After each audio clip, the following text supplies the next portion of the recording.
A palavra de Deus no livro de Jeremias, capítulo 29, conta a história do povo de Israel que foi levado cativo como prisioneiros para a Babilônia pelo rei Nabucodonosor. Enquanto eles viviam exilados da sua nação, do seu país natal, sofrendo angústia, dor, por falta de parentes, de amigos e de tantos outros que ficaram para trás, Deus levantou o profeta Jeremias no momento de crise nacional para trazer uma palavra de orientação ao seu povo, o povo de Israel. Esta mesma palavra que Deus trouxe a Jeremias para aquele tempo é uma palavra que é aplicável para a crise que estamos vivendo em todo o mundo neste tempo. O que Deus nos diz no capítulo 29, a partir do verso de número 7? Preste bem atenção. Busquem a prosperidade da cidade para a qual eu os deportei e orem ao Senhor em favor dela. Em primeiro lugar, nós precisamos entender que é desejo do coração de Deus que nós trabalhemos com afinco, com dedicação, para o bem do lugar aonde moramos. O povo de Israel estava prisioneiro, mas mesmo prisioneiros, mesmo cativos, Deus os orienta para buscarem a paz da cidade em que eles viviam, para buscar a prosperidade da cidade que eles viviam. Por que a palavra de Deus fala sobre isso? Porque a prosperidade deles, a bênção na vida deles, dependeria naturalmente da prosperidade e da bênção da cidade. Veja bem, meu querido amigo, meu querido irmão, em tempo de crise, em que o Covid-19 se espalha de uma forma aterradora, precisamos fazer aquilo que nos é orientado. Ficar quietos nos nossos lugares, trabalhando nas nossas casas, aqueles que são possíveis, evitando aglomerações, para que a cidade seja abençoada. Se conseguirmos, com as nossas ações de higiene, de submissão às autoridades de saúde, evitarmos os aglomeramentos, evitarmos de sermos elementos de transmissão do Covid-19, a nossa cidade, o nosso país, a nossa nação terá muito menos pessoas infectadas, o que naturalmente causará menos mortes e este vírus que está sendo espalhado pelo mundo poderá de uma hora para outra ser determinante às nossas ações que façam com que pare a transmissão. Porque certamente também se descobrirão vacinas para vacinar o povo para a cura e para a preservação da saúde. Mas há ações que são nossas, que nós devemos fazer. Ao buscar a paz da cidade, precisamos fazer aquilo que está ao nosso alcance fazer para que não haja uma contaminação generalizada nas pessoas. Além disso, o texto que Deus deu para Jeremias comunicar ao seu povo diz: orem por ela.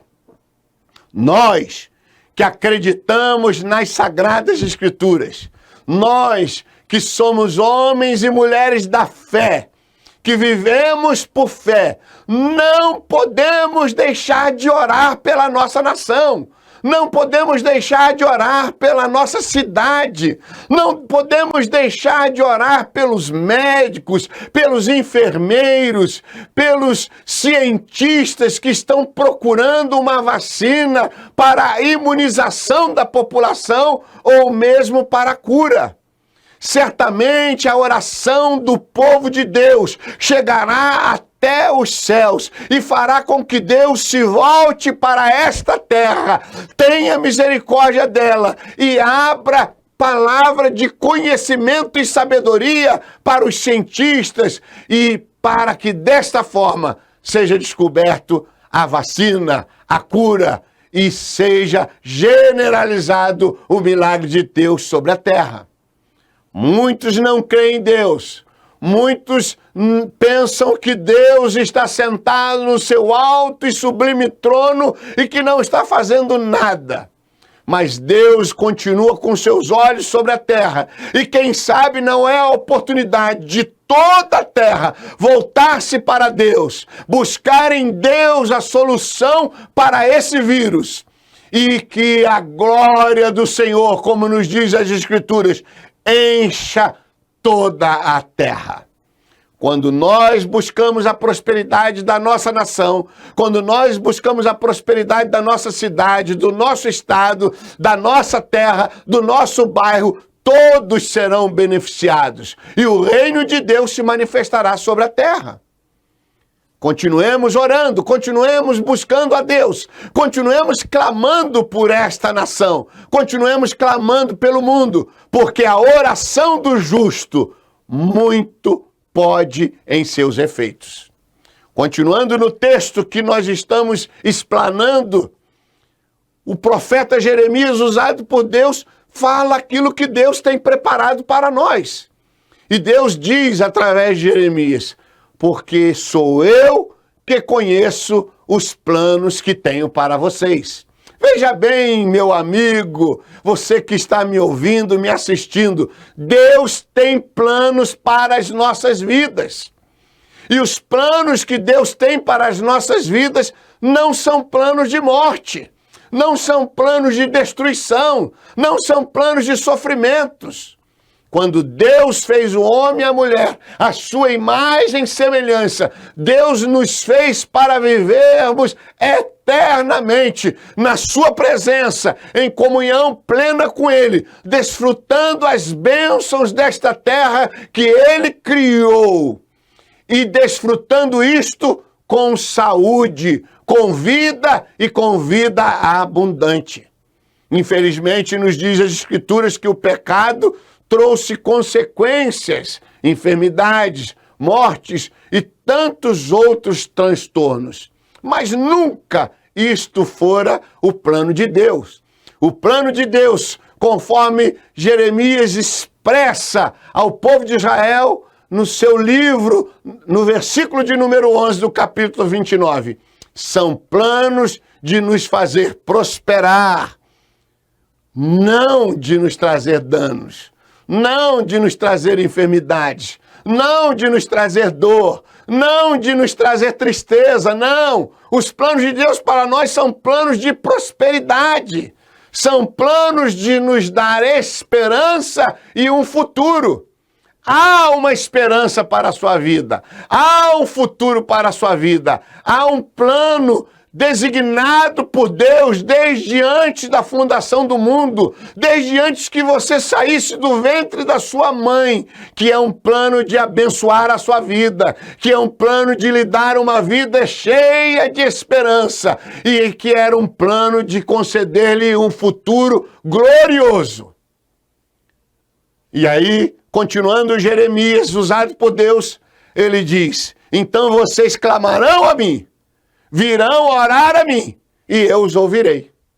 Veja bem, o desejo do coração de Deus para nós não é um desejo de dor, não é um desejo de sofrimento, não é um desejo de angústia. Pelo contrário, é um desejo que nós nos voltemos a Ele, que nós nos cheguemos até a Ele.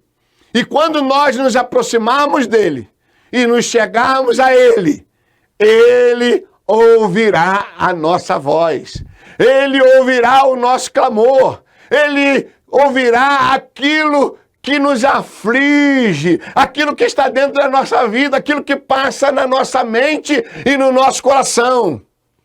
Diz o texto no versículo 13, vocês me procurarão e me acharão, quando me procurarem de todo o coração. Meu querido irmão, meu querido amigo, se você não tem o que fazer agora, se não há soluções médicas ainda resolvidas, se não há vacina, se não há meios de sobrevivência, se tudo está parado, o que fazer?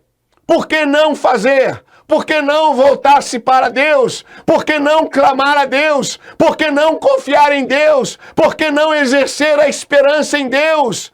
Por que não voltar os seus olhos para o céu e gritar bem alto: Deus, tem misericórdia da minha vida, da minha casa, da minha família, da minha cidade, da minha nação, socorre-me. É isso exatamente que Deus estava falando ao povo de Israel por meio de Jeremias. Se vocês se voltarem para mim, se vocês me buscarem de todo o vosso coração, se vocês orarem e me clamarem, eu ouvirei dos céus e eu os abençoarei e os livrarei deste cativeiro. Os reunirei e os abençoarei. Os reunirei novamente e declararei sobre vocês as minhas bênçãos. E vocês terão lugar de morada, terão lugar de paz, terão lugar de descanso na minha presença. Meu querido amigo, meu querido irmão, volte-se para Deus. Desperta, tu que dormes, porque Deus está pronto a ouvir a tua voz, a ouvir o teu clamor. Volte-se para o Senhor, ore, busque a face do Senhor, procure nas Sagradas Escrituras orientação para a sua vida neste tempo de crise, de dor e sofrimento. Certamente Deus lhe trará palavras de conforto, palavras de consolo, abençoará o seu coração e você sairá desse tempo muito mais fortalecido, muito mais pronto a viver a vida em plenitude, na presença de Deus, usufruindo de todos os projetos e planos de bênção que Ele tem preparado para a sua vida. Vamos caminhar, vamos seguir adiante e certamente Deus irá nos abençoar. Deus irá cuidar de nós, cuidar de todos aqueles que o buscam de todo o coração. Vamos orar pela nossa nação, vamos orar pelos nossos médicos, pelos nossos cientistas, pelos nossos infectologistas. Vamos abençoá-los com palavras de bênção, com palavras de Deus, vinda do trono de Deus, para que Deus capacite-os com conhecimento, para que venham descobrir a fórmula, o método, o meio, o remédio, a vacina, para acabarmos com este mal que assola toda a terra. Deus está no controle e Ele está pronto a nos ouvir. E Ele está pronto a responder a nossa oração e o nosso clamor. E se o povo de Deus orar e clamar, Deus ouvirá dos céus e sarará a nossa terra.